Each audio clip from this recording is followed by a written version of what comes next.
நடிகர் மற்றும் தாவேகா தலைவர் திரு விஜய் அவர்களுக்கு வந்துட்டு 1999 சங்கீதாவோட கல்யாணம் ஆகி 27 வருஷங்கள் ஆன நிலையில் வந்துட்டு திருமதி சங்கீதா அவர்கள் வந்து தனக்கு விவாகரத்து வேணும்னு செங்கல்பட்டு குடும்ப நல நீதிமன்றத்தில் மனு தாக்கல் பண்ணியிருக்காங்க. அவங்க எதனால் தாக்கல் பண்ணியிருக்காங்கன்னு பார்த்தா 2021 தன்னோட கணவர் வந்து திருமணத்தை மீறிய உறவில் ஒரு நடிகையோட இருக்கிறதா அவங்க கண்டுபிடிச்சதா சொல்கிறாங்க.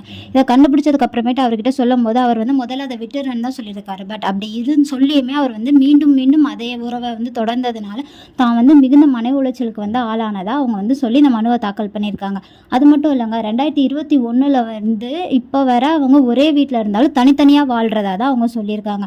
இந்த நிலையிலுமே திரு விஜய் அவர்கள் வந்துட்டு அந்த நடிகையோட வந்து வெளிநாடுகளுக்கு பயணம் போகிறது, பொது நிகழ்ச்சிகளுக்கு ஒன்றா போகிறது, அது மட்டும் இல்லாமல் அந்த நடிகை வந்துட்டு சமூக வலைத்தளங்களில் விஜயோட எடுத்த புகைப்படங்களை பகிர்றதுனால தனக்கு மிகுந்த மன உளைச்சல் மற்றும் மனவேதனைக்கு அவங்க ஆளானதாக சொல்லியிருக்காங்க.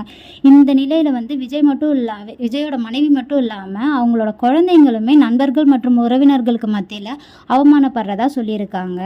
இது எல்லாத்தையுமேனால தான் தனக்கு வந்து டிவோர்ஸ் வேணும்னு சொல்லி அவங்க வந்துட்டு கோர்ட்டில் மனு தாக்கல் பண்ணியிருக்காங்க. அவங்க டிவோர்ஸ் கேட்டது மட்டும் இல்லாமல் தனக்கு ஜீவனாம்சம் வந்து விஜய் அவர்கள் தரணும்னு சொல்லியிருக்காங்க.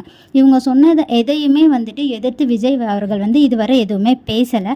அண்ட் இந்த விஷயத்தில் வந்து விஜயோட பொலிட்டிக்கல் லைஃப் வந்து அடிவாங்க நிறையவே வாய்ப்பு இருக்குது. பட் வாட் எவர் விஜய் அவங்க ஒய்ஃபை வந்து ஏமாத்தினது கண்டிப்பாக தப்பு தான்.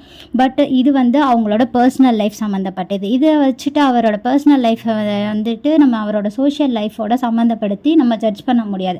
அண்ட் ஃபைனலி விஜய்க்கு இது பெரிய அடி தான். ஆல்சோ சங்கீதா அவங்களோட பெயினை வந்து யாராலையுமே வந்துட்டு இங்கே சொல்ல முடியாது. பிகாஸ் எந்த ஒரு பொண்ணாக இருந்தாலும் தன்னோட ஹஸ்பண்ட் வந்துட்டு இன்னும் ஒருத்தவங்களோட அஃபேரில் இருக்கிறத வந்து ஏற்றுக்கவும் மாட்டாங்க, அதை தாங்கிக்கவும் மாட்டாங்க. பார்ப்போம் என்ன நடக்குதுன்னு.